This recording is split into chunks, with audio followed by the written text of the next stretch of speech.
डाल भी गया है। अब इसके अंदर मैं चिकन शामिल कर दूँगी।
हरी मिर्चें मैं इस टाइम पे शामिल करूँगी। थोड़ा सा हरा धनिया इस टाइम डालूँगी।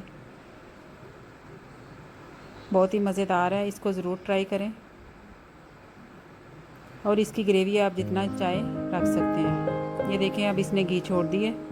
अब इसके अंदर मैं बाकी का मसाला और ज़ीरा जो था उसको हाथों पे मसल के डालूँगी।